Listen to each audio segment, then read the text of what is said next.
नमस्कार, आप देख रहे हैं वन हरियाणा और मैं आपके साथ हूं पल्लवी रविंद्र सिंह। पगड़ी से सम्मानित किया जाता है।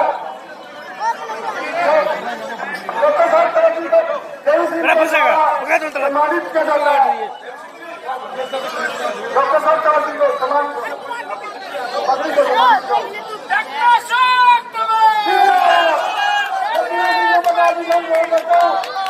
से सम्मानित किया।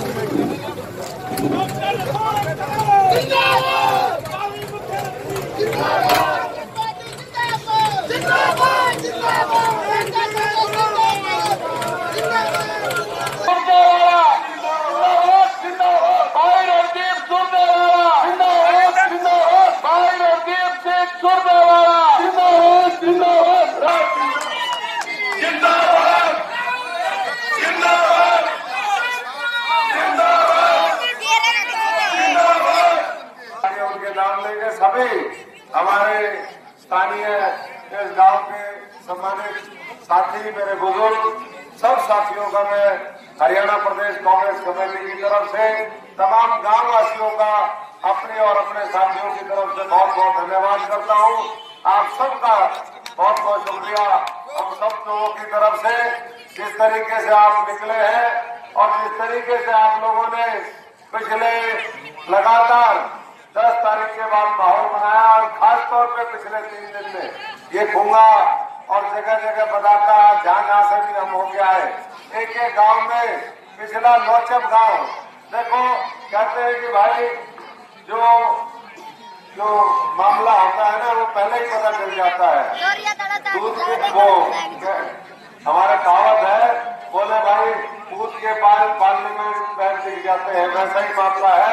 आज जो है आपके इससे एक ही गांव से इनेलो का जो कैंडिडेट है उसी गांव में 20 चाय होना, 20 से ज्यादा चाय होना, ये बताता है कि वहाँ मामला साफ हो गया। इनेलो का भी और बीजेपी का भी, और लोग कांग्रेस के प्रत्याशी भाई रणदीप सिंह सुरजेवाला को चाहते हैं। क्यों चाहते हैं वो आप सबको पता है। लोग तरक्की चाहते हैं, लोग सशक्तिकरण चाहते हैं, लोग काम चाहते हैं और काम करने की क्षमता केवल कांग्रेस और कांग्रेस के नेताओं में।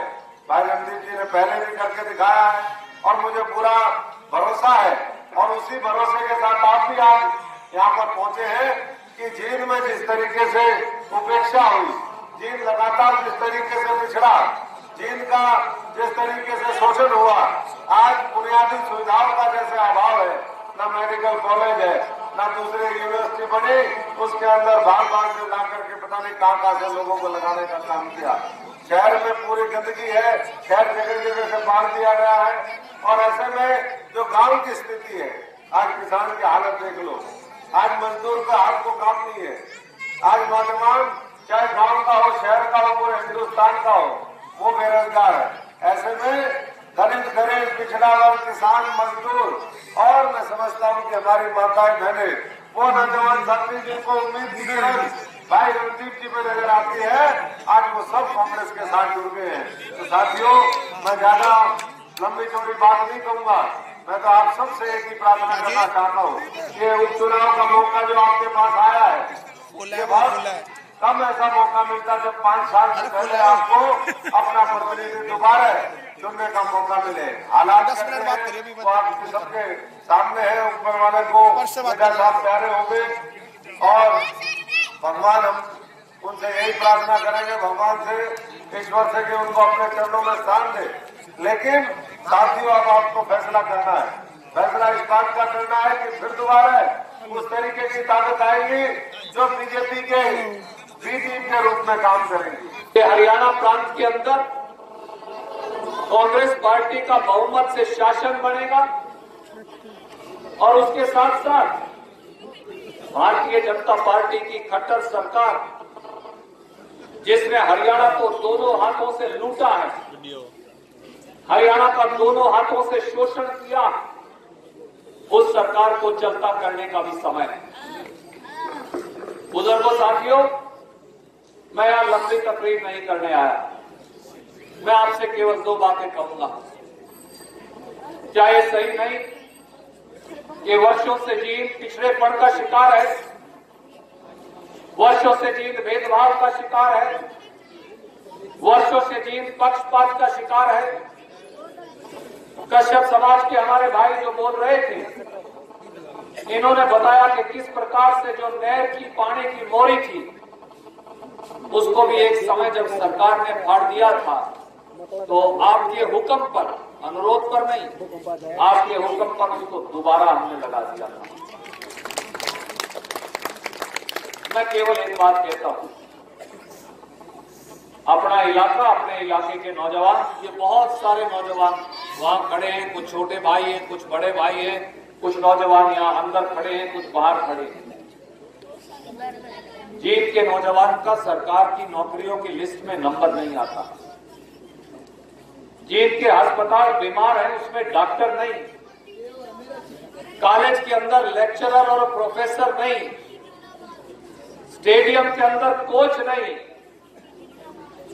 शिक्षा के, तकनीकी शिक्षा के साधन नहीं, नहर का पूरा पानी नहीं।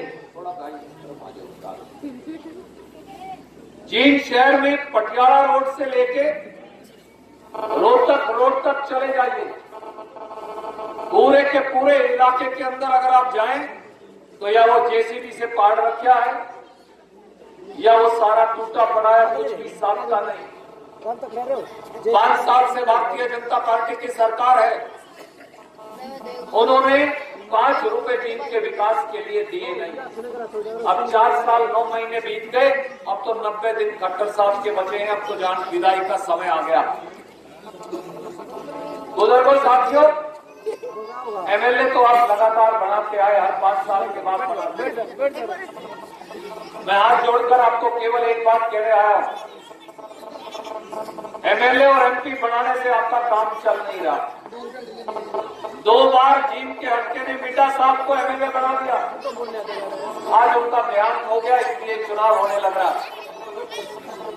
परंतु स्वर्गीय मिड्डा साहब भी इलाके की तस्वीर को नहीं बदल सके। पिछली बार हमने हमारे भाई रमेश कौशिक को यहां से एमपी बना दिया। मुझे नहीं पता चुनाव के वक्त भी वो वोट मांगने आए थे या नहीं आए थे, परंतु चुनाव के बाद कभी दोबारा आए नहीं। 5 साल बीत गए, एक बार भी दोबारा एमपी की, बीजेपी के की हमने शक्ल देखी नहीं। ये हालत अपने इलाके की है। सरकार की दुत्कार, नौजवान बेरोजगार, किसान का हाहाकार और गरीब पर पड़ रही मार, ये असली कहानी है जींद के इलाके की। मेरे बुजुर्गों, साथियों, विधायक तो आपका बेटा आज भी है। मैं 25 साल पहले एमएलए बन गया था।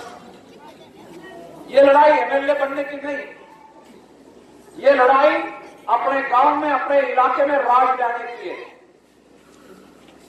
अगर हम अपने हल्के को, अपने इलाके को बेहतरीन से बेहतरीन बनाना चाहते हैं, तो रणदीप का रिकॉर्ड है, मैंने करके दिखाया। जिस प्रकार से कैथल की पूरी व्यवस्था बदल गई,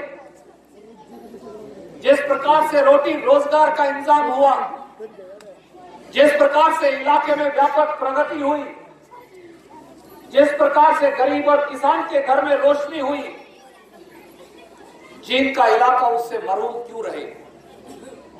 इसलिए जब ये लिखते हैं कि हमें किसकी जरूरत है, तो मैं आपको ये कहने आया हूं, मैं बेटा इसी धरती का हूं, यहीं मैंने जन्म लिया, यहीं संस्कार और संस्कृति सीखी, और मैं इसलिए आपको कहता हूं, आपको ये लगे कि रणदीप सिंह सुरजेवाला वो नौजवान है जो जींद की सूरत हाल को बदल सकता है। रणदीप वो व्यक्ति है जो किसान और गरीब की मदद कर सकता है।